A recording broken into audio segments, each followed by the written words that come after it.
séminaire de la Pentecôte. Et depuis, je crois que le dimanche de la semaine passée, on avait commencé à nous enseigner sur les vérités autour de cet événement, ces grands événements qu'on appelle la Pentecôte. Mais notamment, cela avait connu une spécificité ou encore une particularité, celle de nous éclairer plus sur ce que nous appelons le Saint-Esprit, la personne du Saint-Esprit. On nous a démontré à suffisance qui était le Saint-Esprit. Je pense, le dimanche, j'avais commencé avec Papa, Libali, le pasteur Libali, et ensuite, on avait entamé avec le cordon le mercredi, que j'honore énormément la grâce. Est-ce qu'on peut acclamer le Seigneur pour lui? Si tu veux bien acclamer Dieu, la Bible dit, c'est lui qui arrose et sera arrosé. C'est lui qui reprend sera honoré. Alléluia. Est-ce que tu veux bien acclamer le Seigneur pour ce que nous avons vécu pendant ces quelques jours pendant notre programme de séminaire? Et je rends grâce à Dieu aussi pour la vie de notre papa, pour sa confiance de tout le temps, qui n'hésite plus jamais dans la face des éloges, des commentaires dessus. J'étais même en train de réfléchir ce matin quand je me suis réveillé. Bizarrement, je sais que mes vidéos ont tourné en tête quand j'ai pensé à papa. Je me suis dit, notre pasteur n'est pas seulement un prédicateur, il n'est pas seulement un enseignant, mais il est un enseignement, il est une prédication. Je disais, notre pasteur, il n'est pas seulement un enseignant, il n'est pas seulement un prédicateur, mais il est la prédication et il est l'enseignement. Il y a des choses qu'on a appris auprès de lui, pas parce qu'il nous a dit qu'il faut faire X choses. Il y a des choses que nous avons promis faire au travers de lui, pas parce qu'il nous a fait asseoir et qu'il a commencé à nous enseigner que ici il faut faire ceci, là-bas il faut faire ça. Moi je pense à 90% de choses que nous avons appris auprès de papa. Ce ne sont pas des choses qu'il nous a explicitement dit. Ce sont des choses que nous lui avons vu faire. Et c'est ce qui fait sa force à lui. Tout c'est dans des résiliences, des ténacités, des résistances. En tout cas, papa, coup de chapeau à vous. Moi, je célèbre sa grâce. Et je vais vous inviter l'église à célébrer la grâce de notre Papa. Est-ce qu'on peut pousser le cri de joie à l'honneur de Dieu et pour le Dieu merveilleux qui nous a donné comme Père. Des fois, quand on lui entend dire, moi je m'appelle lui interviewer, ça papa, tu n'as pas intérêt à te justifier quand tu dis, Madame Moussa Lanzamba Solo. Papa nous fait mon lobby, Madame Moussa Lanzamba Solo, il faut peut-être à la solo. Avant qu'on monte ça, par exemple, on est dit, papa, on a ça à voter. Et voilà, on a noir sur blanc. Alléluia. On n'a pas besoin qu'il se justifie pour qu'on les sache.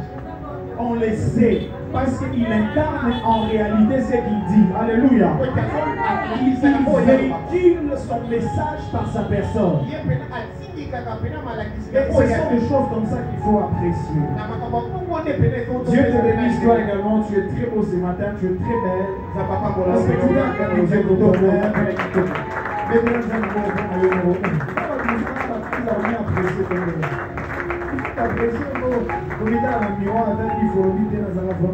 Alléluia. Il faut l'apprécier. Dieu te bénisse abondamment. Alors je disais qu'on va rapidement plonger dans la parole de Dieu. Pendant seulement quelques minutes, on va parler de l'essentiel, ensuite on va prier. Le thème autour de notre séminaire était intitulé Il souffla sur eux. Tiré dans le livre de Jean chapitre 20, le verset 22e. Jean chapitre 20, le verset 22. Pour ceux qui ont de Bible, on peut prendre ensemble pour lire.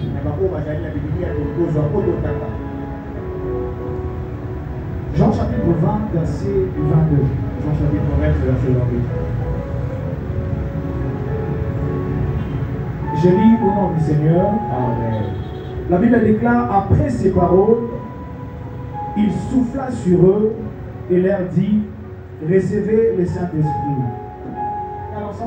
La Bible dit, après ces paroles, il souffla sur eux et leur dit, recevez le Saint-Esprit. Seigneur, bénis ta parole que nous sommes sur le point d'écouter ce matin. En quelques mots, parle-nous et permets à ce que notre compréhension soit aiguisée pour que nous puissions saisir ce que tu as envoyé pour nous ce matin. Au nom du Seigneur Jésus-Christ, par ton Saint-Esprit, parle-nous, nous avons ainsi prié. Amen. On acclame le Seigneur. Nous sommes dans un culte de Pentecôte, de la Pentecôte. Et généralement, quand on parle de la Pentecôte, on essaie toujours de lier cet événement avec le Saint-Esprit. Vous allez entendre le prédicateur s'attarder sur les vérités autour de la Pentecôte. Il se projette le plus souvent sur la personne ou le Saint-Esprit. Ce qui n'est pas du tout mauvais. Et je pense qu'on va en parler aussi ce matin. En quelques mots, je vais expliquer ce que c'est la Pentecôte. Pour ceux qui ne connaissent peut-être pas, bien sûr. Alléluia. Alléluia. Amen. Alors, c'est quoi la Pentecôte en quelques mots? La Pentecôte était une fête juive recommandée par le Seigneur qui était célébrée 50 jours après la Pâque. La Pentecôte est une fête juive que le Seigneur leur avait recommandé de célébrer 50 jours après la Pâque. 50 jours après. C'était une période de jubilé, de célébration, pour 3 ou 4 raisons phares principaux, notamment en Israël. Après 50 années, ils avaient une fête qu'ils célébraient appelée la fête de Jubilé. Ou la fête de la première moisson. Et dans cette fête-là, il était recommandé par le Seigneur qu'on libère certaines personnes qui étaient captives, les esclaves, qu'on rende un gage qu'on avait reçu par quelqu'un qui était venu vous emprunter quelque chose. Et en dehors de cela, on restituait aussi l'héritage qu'on avait peut-être arraché pour une raison dans un contexte précis. Et à cause de cette restauration que le Seigneur était en train d'accorder à son peuple, il était bien évidemment nécessaire que Israël se penche à une célébration. Et c'est cette célébration qu'on appelle aujourd'hui la Pâque. Les temps se sont écoulés depuis le temps où le Seigneur avait institué cette loi jusqu'à l'avènement du Seigneur Jésus-Christ. Il est venu sur la terre, il a vécu comme tous les hommes, tous les humains, il a connu les expériences que nous connaissons, il a fait son temps, ensuite il est parti. Mais avant de partir, dans le livre de Jean chapitre 20, le verset 22 que nous venons de lire, c'était les derniers paragraphes du discours de Jésus-Christ avant de pouvoir s'en aller au ciel. Il a commencé par exhorter les disciples. Il a commencé à leur montrer les vérités sur ce qui les attendait après lui avoir accepté dans leur vie. Jésus Quand il s'agissait de vérité concernant votre lendemain dans le ministère, il n'utilisait pas de paraboles. Quand il s'agissait de vérité concernant votre vie en tant qu'enfant de Dieu, il n'utilisait pas de paraboles. Le Seigneur se servait d'un langage aussi clair que possible afin que personne, au moment où les choses vont devenir compliquées, ne puisse oublier que préalable, le Seigneur nous avait averti, le Seigneur avait tiré la sonnette d'alarme pour que nous puissions prendre des précautions nécessaires. De manière à ce que si nous ne sommes pas suffisamment prêts, qu'on renonce avant d'aller très loin. Il a commencé à dire aux apôtres, on va vous tuer, on va vous lapider, le monde va vous haïr, vous serez trahis. Et les premiers traîtres dans vos vies ne seront guère autre personne que ceux avec qui vous êtes nés de la même famille, des personnes avec qui vous partagez la même maison, peut-être même les collègues avec lesquels vous travaillez dans la même société. Il a dit le monde dans lequel vous vivez est un monde qui appartient au diable, qui est sous la domination du diable. À cause de la mission que vous avez réussie, c'est d'apporter la vérité au monde. Puisque le diable est le père de mensonges, il sera votre premier ennemi. Alors, parce que le diable ne sait pas se révéler physiquement, il se sert des instruments. Il a des canaux qu'il utilise pour se révéler aux hommes. Je parle ici des corps humains. Jésus avait prédit aux disciples qu'il y a des gens qui se lèveront à cause seulement de la vérité pour vous tuer, pour vous faire du mal. Et c'est évidemment ce qui était arrivé. Mais le Seigneur, sachant que tout cela allait arriver, il a pris des précautions nécessaires. C'est de mettre les disciples à l'abri du renoncement.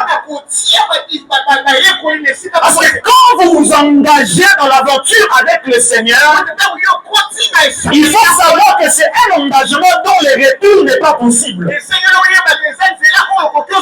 Est-ce que je parle à quelqu'un? Lorsque vous vous engagez dans la marche avec le Seigneur, il faut savoir que le retour n'est pas une mission possible. Cela n'est même pas une option pour le Seigneur. Alors pour ce faire, le Seigneur devait donner aux disciples quelque chose qui devait ajouter en eux comme une énergie de surprise. Avec quand les choses que le Seigneur avait annoncées d'avance commencera à s'accomplir, notamment la persécution, la tribulation, le malheur, la souffrance, les guerres, la famine, que les disciples n'abandonnent pas et qu'il reste ferme. Et c'est comme ça qu'avant de finir son discours et de monter au ciel, Jean au chapitre 20, le verset 22e dira que le Seigneur a soufflé sur eux. Et c'est à partir de ce moment-là qu'il a dit, il a inauguré l'ère où le Saint-Esprit, qui est la force que Dieu donne à ses croyants, à ses serviteurs, pour rester ferme malgré le combat, était entré à l'intérieur des disciples. Est-ce que quelqu'un comprend? Donc on a un peu on va pas beaucoup parler, on va partir pour qu'on comprenne quelque chose avant de finir. La Bible dit, après ces paroles, Jésus avait tenu un discours. Quand il a fini son discours, il a soufflé sur les disciples et il a dit, recevez le Saint-Esprit. Pourquoi il leur avait donné le Saint-Esprit? Je vais essayer de parler de 3 ou 4 raisons principaux autour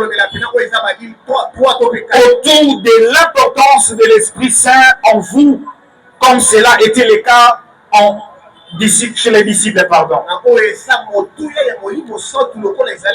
Je parlerai des 4 raisons principales qui nous révélera l'importance de la présence de l'Esprit Saint dans une personne. Alléluia. Alléluia. Amen. La première des choses qui se passe, lorsque le Seigneur a soufflé sur les disciples pour recevoir le Saint-Esprit, le Saint-Esprit leur avait accordé la capacité de rester ferme pour ne plus renoncer et retourner dans la vie ancienne. Parce que si vous observez avec moi les Écritures ensemble, vous allez voir, lorsque Jésus est mort, Pierre en particulier, et c'est lui dont la Bible avait le plus parlé de lui après le décès de Jésus.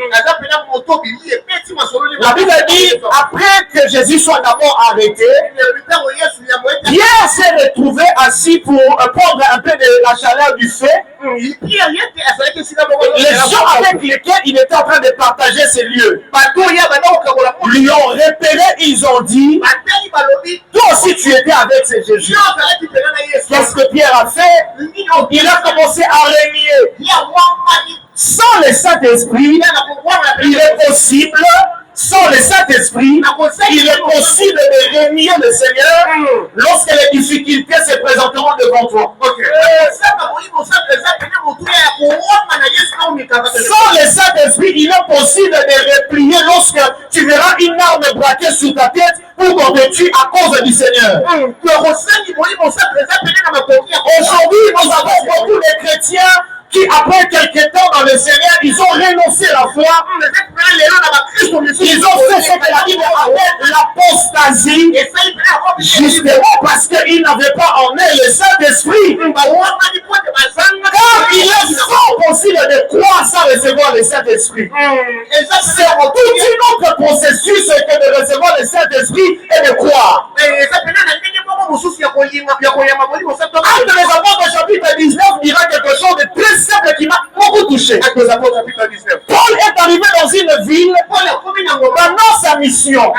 Il rencontre un groupe de gens qui avaient appris dorénavant qu'ils étaient des croyants et ces gens étaient baptisés. Paul les a vus. Je ne sais pas ce qui avait frappé l'attention de Paul pour poser cette question à ces gens. Avez-vous reçu le Saint-Esprit lorsque vous avez cru?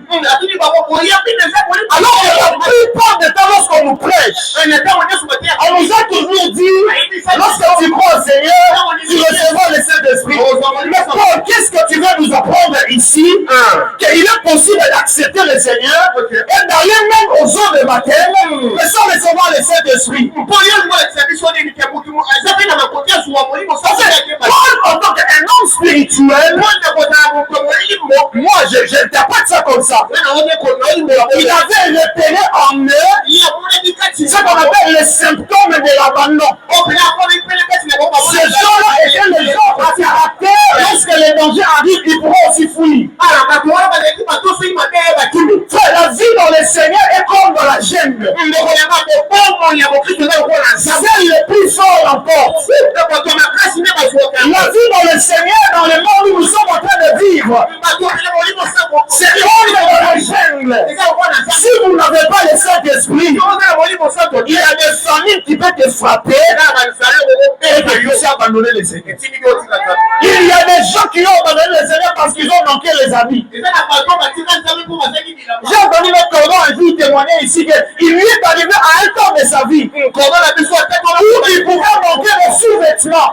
Les sous-vêtements, c'est à combien? Alléluia. Amen. C'est-à-dire quand quelqu'un manque même un sous-vêtement, c'est-à-dire qu'il n'a même pas la possibilité de s'acheter un pain par son propre argent. Parce qu'il n'en a pas. Mais vous savez qu'est-ce qui se passe? Bien qu'il passait des temps comme ça, il y a une proposition qui lui était présentée. Afin que quelquefois même cela lui emmène loin de Dieu. Mais il a dit, si je vis, c'est le plus moi qui vis. Les choses que nous sommes en train de traverser avancée. Ce n'est pas un terminus. C'est un tremplin. Ce n'est pas un terminus. C'est un tremplin. C'est un simple passage. Un jour, je finirai par y passer. Et si j'abandonne le Seigneur aujourd'hui, je n'aborderai pas la couronne qui m'est réservée. Parce que la promesse n'est pas faite à ceux qui courent. La promesse est faite à ceux qui atteignent la ligne d'arrivée. Si tu n'es pas résilient, malgré la famine, malgré la nudité, Paul nous a dit cela. Rien ne séparera de l'amour de Dieu. Ce n'est pas la douceur, ce n'est pas la pauvreté, ce n'est pas la famine, ce n'est pas l'instabilité, ce n'est pas parce que je n'ai pas un domicile, ce n'est pas parce que je n'ai pas l'argent de me payer la scolarité, ce n'est pas parce que je n'ai pas les moyens de me marier que je vais abandonner le Seigneur. Les personnes qui ont le Saint-Esprit, lorsque les choses vont mal, ils sont comme le feu de tsunami. Dans leur bouche, ils ne sont désormais des paroles négatives. Dans leur bouche, il n'y a que des paroles positives. Parce qu'ils savent une chose. Le Saint-Esprit qui est donné est aussi un enseignant. Son rôle, c'est de leur enseigner ce qu'ils doivent savoir par rapport à Dieu. Et qui est notre Dieu? Notre Dieu n'est pas un homme pour mentir. Il n'est pas le fils de l'homme pour se répartir. Ce qu'il a dit sur toi, il finira par l'accomplir. Lorsque tu as l'Esprit Saint en toi, l'Esprit Saint te rappelle ces choses. Lorsque tu en prends connaissance, l'Esprit tu es dit, je resterai ferme. Parce que ce qui devient de Dieu n'a aucun concurrent. Alléluia. Amen. Alléluia. Amen. Lorsque vous avez le Saint-Esprit en vous, il vous fortifie, premièrement pour ne pas renoncer lorsque les difficultés arriveront. La première vérité. La deuxième des vérités. Lorsque vous avez le Saint-Esprit, il vous donne de marcher en nouveauté de vie. Parce qu'il est possible de garder la stature d'un enfant de Dieu, mais de ne pas être au fond un enfant de Dieu. Aujourd'hui, nous avons dans l'église beaucoup de frères et de sœurs hypocrites. Elle est une sœur à l'église. Mais aussitôt franchit la porte de l'église, elle devient une rebelle. À l'extérieur, tu ne peux même pas lui reconnaître. Il est un frère à l'église, mais quand il franchit la porte de l'église, il ne vient plus qu'un bandit. Alléluia. Parce qu'ils ont appris en fait comment les frères s'habillent.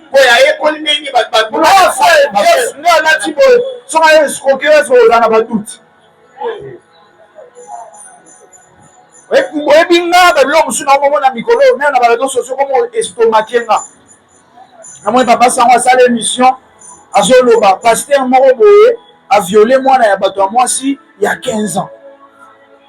Sur le aspect à pasteur wana olobi o nzembo bayemba bo nzambe ni l'équipe nzambe non ezande papa.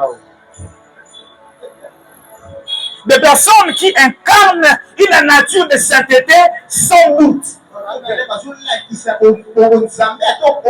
se coiffe bien, il s'habille bien, il sent bon, il est bien visible. Alléluia. Tout le temps quand vous lui appelez, il vous dit je suis en prière. Vous lui rencontrez en route, il a une Bible sous les épaules. Le dimanche matin, il est sur la chair en train d'engueuler sur les gens qui vivent dans le péché. Je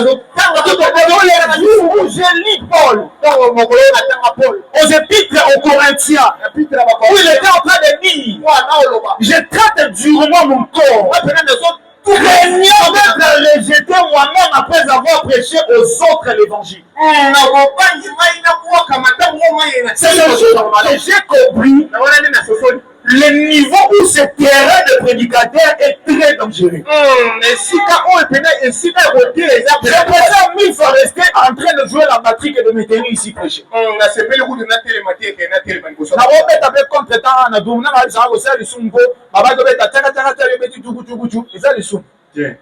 Alléluia.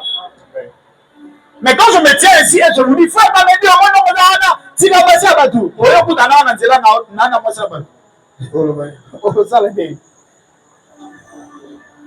alléluia. Voyez? Le Saint-Esprit vous donne de marcher en nouveauté de vie. Et la nouveauté de vie commence par ce qu'on appelle le renouvellement de l'intelligence. La marche en nouveauté de vie commence par ce qu'on appelle le renouvellement de l'intelligence. Ça commence de l'intérieur à l'extérieur. Parce qu'il y a possibilité d'être moins sincère avec soi-même. Et c'est que les gens qui n'ont pas compris, on a la peine de monter. Mais c'est là qu'on dit cosa, il y a beaucoup de cosa. Il y a beaucoup de cosa. Tu vois, mon dos, il y a beaucoup de cosa. Alors, on dit qu'il s'habille, non. Est-ce que vous en avez marre d'habiller? Alléluia. Il vous donne la capacité de marcher en nouveauté de vie. C'est-à-dire ne pas seulement connaître que faire telle chose est mauvais, mais également vous donner la capacité de vous mettre en distance de ces choses. De vous éloigner complètement de ces choses. Avec une fermeté sans précédent. Alléluia. La troisième des choses, je suis en train de partir vite. La troisième des choses, il vous équipe de capacités pour accomplir les missions ou la mission que le Seigneur vous a donnée. Sachez que chaque croyant sur la terre est un missionnaire. Peu importe le domaine, peu importe le contexte. Chaque croyant est un missionnaire. Tu peux être une vendeuse de pain. Dieu a fait de toi une missionnaire auprès des mamans qui vendent aussi le pain. Pour qu'au travers de toi, ces mamans apprennent à connaître Dieu. Tu peux être une couturière. Dieu a fait de toi une missionnaire dans le milieu de ceux qui courent. Pour qu'au travers de toi, en tant que couturière, toutes les mamans ou les papas qui courent les habits apprennent à connaître Dieu, voient Dieu dans leur vie et qu'ils soient transformés au travers de toi en tant que missionnaire auprès d'eux. Dieu peut faire de toi un footballeur, Dieu un joueur, Dieu te met dans ce contexte-là pour qu'au travers de toi, beaucoup de gens qui jouent au foot et ceux qui aiment le foot mais qui ne connaissent pas le Seigneur, qui n'ont jamais vu la main de Dieu, voient la main de Dieu au travers de toi en tant qu'athlète au foot. Dieu peut faire de toi une femme qui tresse seulement les cheveux. Il te prend, il te donne son Esprit Saint. Son Esprit Saint te donne la capacité pour exécuter une mission que Dieu a mis en toi. Ça veut dire que la mission d'aller convertir une femme incrédule. Dieu ouvre une porte et tu décroches un marché. Tu te retrouves en face de cette femme qui n'avait jamais entendu parler de Jésus, qui n'avait jamais crié au Seigneur, qui n'a jamais vécu le miracle. Une femme incrédule au carré. Tu arrives et tu commences à tresser les cheveux. Et pendant que tu tresses les cheveux, comme au temps de Saïl, l'Esprit de Dieu te saisit. Tu commences à parler d'abord en langue dans ton cœur. Tu commences à parler en langue dans ton cœur. Tu commences à dire les mystères. Les mystères qui sont en train d'alléger son cœur. Et de lui préparer à recevoir la sémence que tu as sur le point de déposer. Après cela, tu vois ta bouche s'ouvrir sans ton intérêt, sans ta volonté. Ta bouche s'ouvre. Elle lui pose la question. Maman, as-tu déjà crié au Seigneur? As-tu déjà vu le miracle de Dieu? As-tu déjà rencontré le Seigneur? Oh, je n'ai jamais rencontré. On va prier avec toi. Tu places les cheveux et tu lui dis, répète après moi. Seigneur Jésus, je te reçois aujourd'hui. Parce que le Seigneur ne tient pas compte du contexte dans lequel tu te retrouves. Moi, j'ai connu la voix de Dieu au travers d'un koulouna. Je n'ai pas cru au Seigneur au moment où lui il m'a prêché, il m'a invité à l'église. J'ai connu le Seigneur au travers de son témoignage et de preuves liées à son changement. Moi, je n'ai pas été dans les histoires de kuluna masa na ngaza la kuluna ya benga toke sanga na ministère na kena ministère wana ndeko kena mama moya kotilelo. Et le motivant à landa eza parce que natala qui vit avec qui n'en avant, je n'en revenais pas en réalité ça y est, je me disais. So il y a plus dans un plus azala qui plus ma bekenga. Moi je n'étais pas kuluna. C'est vrai que nazaki na boulou baloyenge en tant que jeune, en tant qu'adolescent, mais nazaki kuluna était quand même. So il y a sur quoi la kuluna, azala qui kuluna. Quand on a la morphologie, malgré ensemble de la meilleure balobara et de manioca. Autant de la morphologie, nous avons ensemble de la mekeba, la tombe, on a oublié à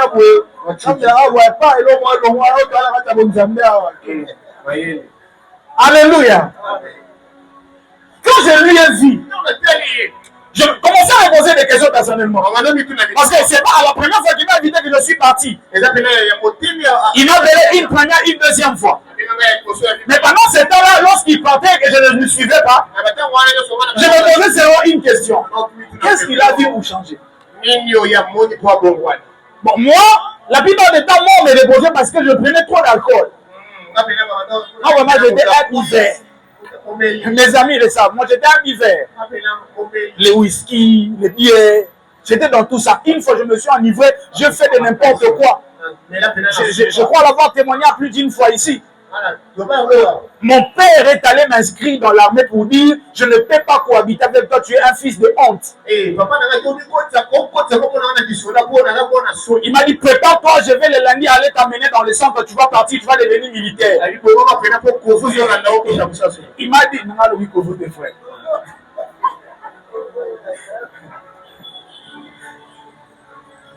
Il m'a dit, je préfère encore que tu meurs pour la cause de la nation, plutôt que tu meurs à cause du fait que tu étais allé t'enivrer et on t'a percuté par une voiture. J'ai pris fuite. Je suis parti. Et c'est en allant comme ça que je suis allé rencontrer le Seigneur. Le frère a vu, il m'a appelé, je me suis dit, bon, je vais quand même partir. Je les ai assistés. Et après, regardez ce que le Seigneur a fait au travers de moi. Il a fait de ma vie, il m'a changé. Et je lui rends multiples actions de grâce. Comme j'étais en train de dire, le Seigneur te donne le Saint-Esprit pour que peu importe le contexte dans lequel tu te retrouves, que tu sois en mesure d'exécuter une mission de Dieu destinée à toucher le milieu dans lequel tu te retrouves. Aujourd'hui, le pasteur occultiste influence aussi certains croyants, faire de l'esprit à devenir occultiste. Aujourd'hui, les professeurs occultistes influencent aussi certains professeurs, faire de l'esprit, même s'il est chrétien, de devenir occultiste. Dans la politique, nous n'en parlons même pas. Des députés, des ministres, des sénateurs occultistes influencent aussi certains d'entre eux à devenir occultistes. Et nous alors, dans lequel vit et demeure l'esprit de celui qui a créé toutes choses. Pourquoi ne pas influencer les menuisiers comme un frère Kamedi? Pourquoi ne pas influencer une maman qui vend de la braise?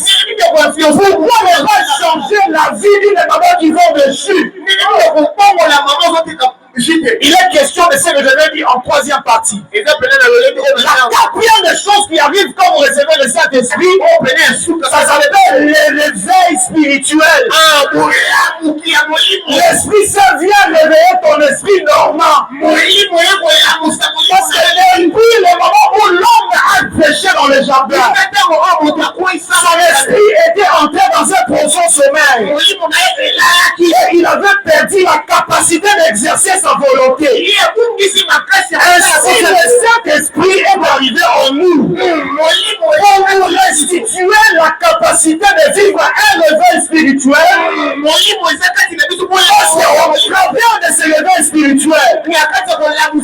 soyons capables de déjouer le plan de l'ennemi et résister contre la mise du diable. Parce qu'une personne endormie ne sait pas voir les dangers. Il ne peut repérer un danger qu'une personne éveillée. Je me répète. Une personne endormie, un chrétien endormi, ne peut pas repérer les dangers de loin. Son esprit en sommeil révèle de son insensibilité. Tu ne peux pas éviter les attaques du diable en étant insensible. Je disais, tu ne peux pas éviter de tomber dans le pied de l'ennemi en étant insensible. Tu ne peux pas éviter de d'ouvrir des portes au diable en étant insensible. Tu auras la capacité de verrouiller des portes et de les rendre inaccessibles. Et lorsque ton esprit s'est réveillé, c'est pour ça que Paul dira aux Éphésiens, réveille-toi, toi qui dors. Réveille-toi, toi qui es dans le sommeil. Ils sont arrivés au temps de la fin. Le vol a atteint son apogée. Autrefois, on savait que le mal se faisait en dehors de l'église. Après le temps, nous avons appris que le mal se fait chez les fidèles. Mais aujourd'hui, ce sont les personnes qui étaient censées nous montrer la lumière. Qui, au contraire, nous influencent, arrivent dans le mal. Autrement, si on accusait un pasteur d'avoir peut-être couché avec la femme d'autrui, il était possible que le fidèle se lève et dise qu'on met la haine boudou.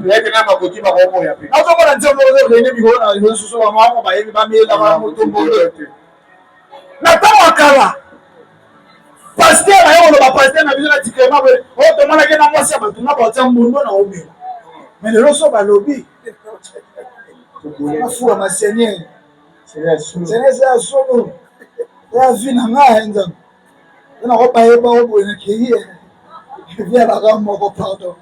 Tu vas avoir un solo, tu vas nous la mettre.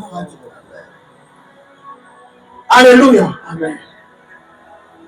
Autrefois, on savait que le mal n'était cité que dans un certain contexte. Mais aujourd'hui, non seulement qu'on a normalisé le mal, mais le mal est monté jusque sur l'autel de Dieu. Et si toi tu n'as pas le réveil de l'esprit, tu te retrouveras auprès d'un pasteur que tu considères comme une couverture spirituelle, alors qu'en réalité, il est un autel de Satan et tout pour le sacrifier.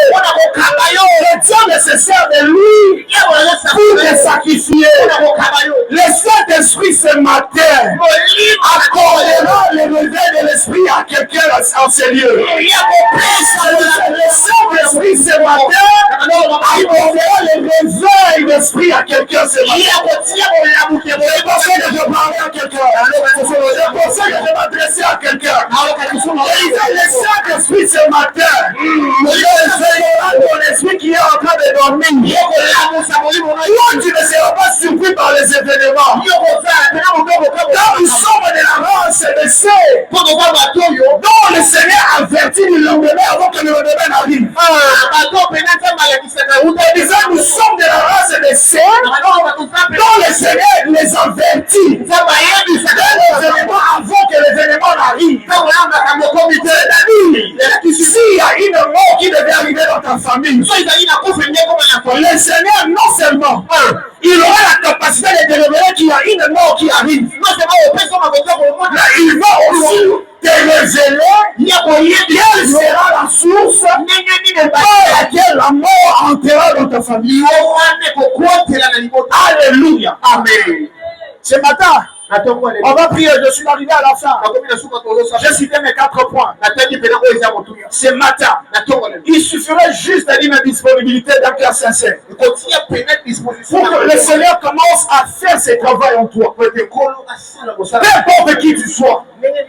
Enfant, maman, papa, jeune fille, jeune frère, ce matin, si tu te disposes, comme au temps de la Bible, dans la chambre haute, l'Esprit Saint entrera en toi. Aussi il était en toi, mais que tu lui avais éteint. Peut-être il était en toi, mais tu lui avais attristé à cause de ton mauvais comportement, à cause de la vie du péché, à cause de la vie de l'immoralité, à cause de la tolérance excessive. Il est fort possible. Ce matin, quelque chose de nouveau se déclenche dans ta vie. Il est fort possible que ce matin, le Dieu de tout esprit te donne à nouveau la capacité de porter en toi son Esprit Saint afin d'exécuter la mission qu'il t'a donnée. Il est possible que le Seigneur te donne de subir un renouvellement de l'intelligence afin que plus jamais tu ne penses comme tout le monde, afin que tu n'agisses plus comme ceux de ta génération. Je suis en train de voir ce matin par le shiftage de l'Esprit Saint un jeune frère ici, malgré le fait qu'il soit jeune, mais qu'il apporte la distinction, la différence au milieu de la génération de tous les jeunes garçons qui se perdent. Je suis en train de voir ce matin, à cause du chiffre de l'esprit, une jeune sœur arrêtée de vivre comme toutes les sœurs, emprunter une direction qui ne fera pas plaisir aux hommes, mais qui fera plaisir à Dieu. Parce qu'il y a toujours, j'ai dit qu'il y a toujours, il y a toujours une récompense réservée à tous ceux qui font la volonté de Dieu, à tous ceux qui sont conduits par l'Esprit de Dieu, à tous ceux qui se sont soumis à Dieu. Il y a toujours une récompense. Et ce matin, peut-être la porte qui va inaugurer le début de cette aventure, le début de ces histoires. J'aimerais que tu commences à élever ton esprit. Que tu commences à élever ton esprit. Si tu sens que tu pourras t'élever, lève-toi. Depuis un moment où tu te sens déconnecté de Dieu, c'est peut-être parce que l'Esprit de Dieu est endormi. C'est peut-être parce que l'Esprit de Dieu est fatigué, est attristé. Attends, j'aimerais que tu lèves ton esprit et que tu te reconnectes à nouveau. Je vois ce matin, il y a des vies de prière que le Seigneur sera en train de restaurer. Amen. Je vois ce matin, il y a des destinées que le diable avait détruites et le Dieu des cieux, par son esprit, sera en train de restaurer aujourd'hui.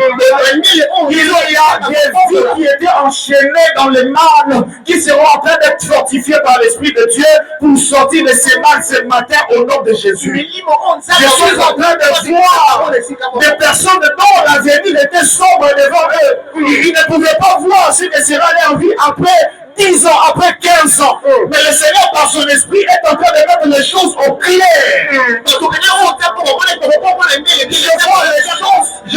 Je vois les choses devenir tellement claires. Je vois l'ombre des doutes disparaître. Parce que l'Esprit de Dieu t'amène la clarté. Il te révèle la nature de ceux qui t'entourent. Il te fait comprendre quelles sont les options meilleures. Tu dois emprunter afin de ne pas te retrouver dans le ruine. Ce matin, je disais, si tu es là, tu es tellement disposé. Le Seigneur sera en train de le faire. Est-ce qu'on peut se lever? J'ai envie de te lever. J'ai envie de te lever. J'ai envie de te lever.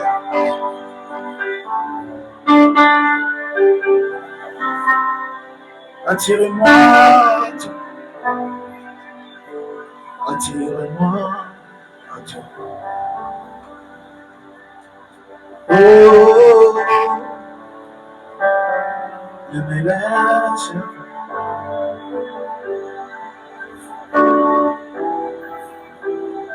Je viens tout t'avoir.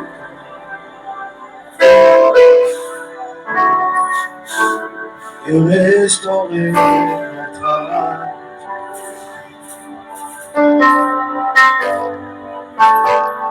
Tu es mon désir.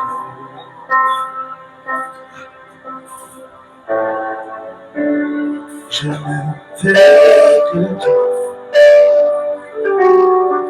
Ce matin, nous ne voulons que toi. Rien ne peut te remplacer. Tes projets, tu m'as su.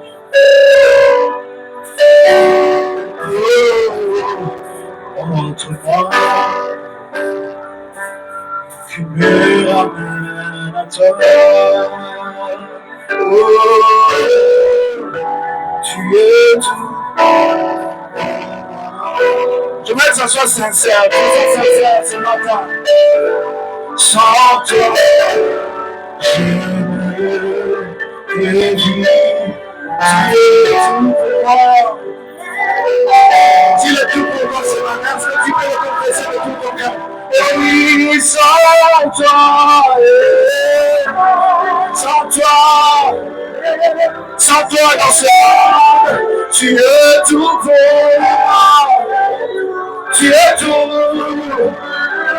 Est-ce que tu veux pour la témoin, regarde? Et oui, sans toi.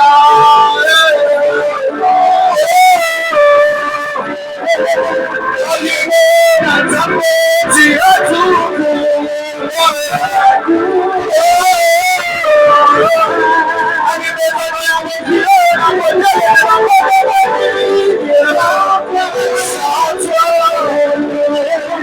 Yeshua n'a pas si à lui, tu es tout pour moi. Tu es tout pour moi. Sans toi.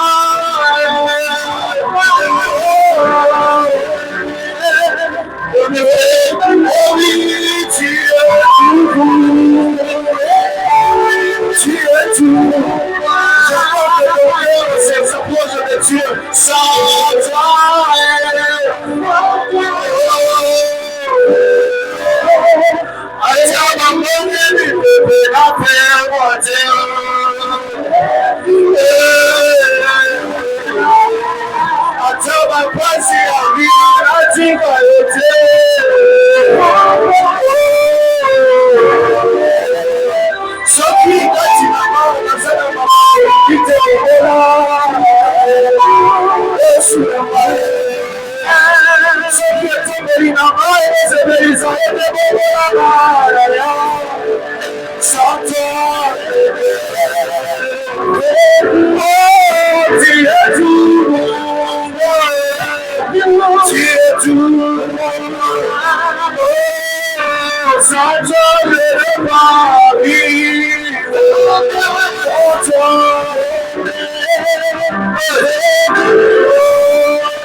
matin, la raison de ma venue ici. Parle-moi, Père.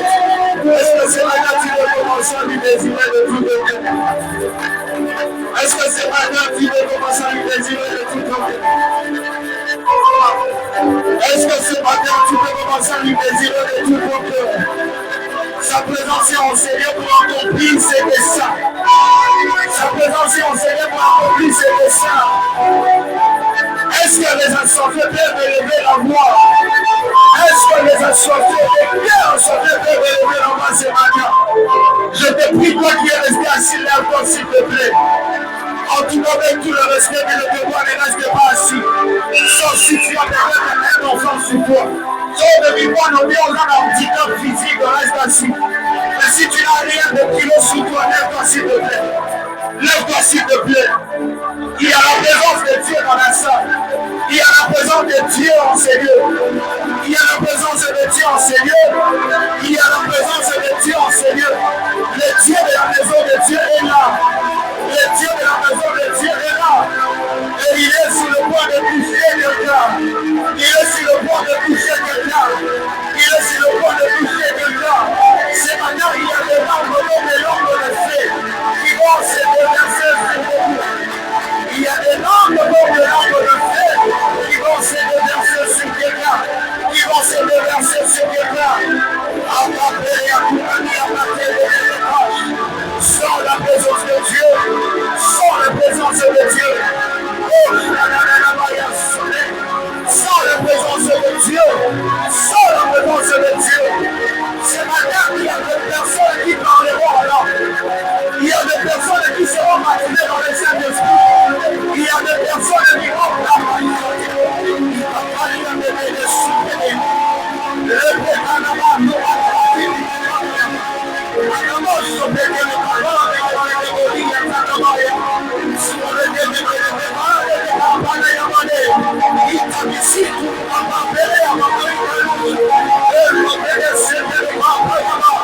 je nous ai dit, allez vous enfermer dans la chambre haute. Et ce jour-là, je vous enverrai celui que le Père a promis, celui que le Père a promis, le consolateur, le soutien, le paraclet, c'est ton matin, c'est ta matinée, c'est ta matinée, c'est ta matinée, c'est ta matinée. Tu peux toucher qui tu veux, tu peux toucher qui tu veux, tu peux souffler, toi le souffle du commencement, toi le roi de Dieu, toi le roi de Dieu, toi le roi de Dieu, toi le roi de Dieu. Tu as soufflé autour de la Pentecôte comme un vent impétueux et ils étaient tous remplis du Saint-Esprit et le feu s'était reposé sur leur tête. Ils ont commencé à parler à des langues distinctes.